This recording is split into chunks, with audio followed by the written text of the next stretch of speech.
aqui dentro do Brasil, agente infiltrado, foi fazer treinamento em Cuba. Agora eu discordo profundamente aí dos meus colegas quando eles dizem que é uma ameaça.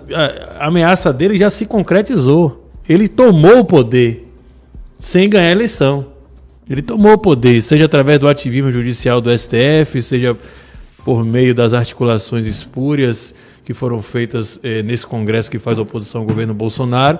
Mas o Zé Disseu, ele manda no país. Principalmente porque ele tem ministros do STF que são subordinados a ele. Ele é o sujeito que fala, por exemplo, na cara do atual presidente do STF, que é o Fux, e chama ele xingou, não lembro qual foram os adjetivos, mas dos nomes mais baixos possíveis, e o cara não pode fazer nada, porque não passa de um serviçal dele, um serviçal do Zé Disseu. O Zé Disseu é poderoso, sim.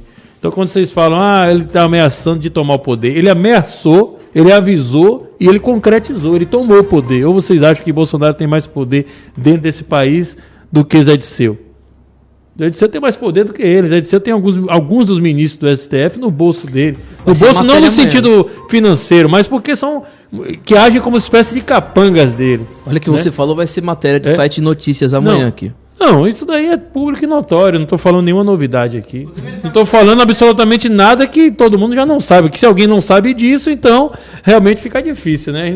Eu acredito que todo mundo já sabe. Não estou falando nada que não seja absolutamente simples de se compreender. Acho que qualquer leigo aí, qualquer pessoa que tenha uma capacidade mínima de discernimento sabe muito bem que Zé Disseu manda nesse país muito mais do que Bolsonaro, através do aparelhamento das instituições. E o STF passou a tomar o poder, inclusive, a tomar as prerrogativas do Executivo, e é um fato lamentável de que Bolsonaro, infelizmente, acabou legitimando o poder que o STF não tem constitucionalmente ao simplesmente obedecer decisões absurdas. Decisões que não eram para ser obedecidas, né? E aí nós temos identificam um ponto de inflexão lá naquele momento lá da nomeação do diretor-geral da Polícia Federal, do Ramagem. Bolsonaro deveria ter peitado, deveria ter mantido. Aí ele deu o grito, acabou porra, e depois recuou, percebeu que não tinha o apoio dos generais melancias, alguns deles também subordinados ao próprio Zé Disseu. Essa que é a grande realidade. Né? Direta ou pelo menos indiretamente, né?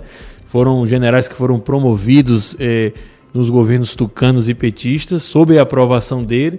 Então, eu acho que ele está falando assim, ele já anunciou, né? Então, agora, eu acredito, por outro lado, para finalizar meu comentário, que quando ele fala, nós vamos tirar Bolsonaro em 2021, isso, na verdade, serve, como uma espécie de prêmio de consolo para aqueles que vão perceber que Bolsonaro não vai ser removido em 2021. Pelo contrário, Bolsonaro vai cumprir o mandato dele, provavelmente vai até se reeleger se ele for candidato, mas também porque não é interesse do Zé Disseu remover Bolsonaro do poder nesse momento. Ele não é mais obstáculo, muito pelo contrário. Ele já tomou o poder e, inclusive, a presença de Bolsonaro na presidência da República serve para anestesiar uma parcela significativa da nossa população que não sabe interpretar isso.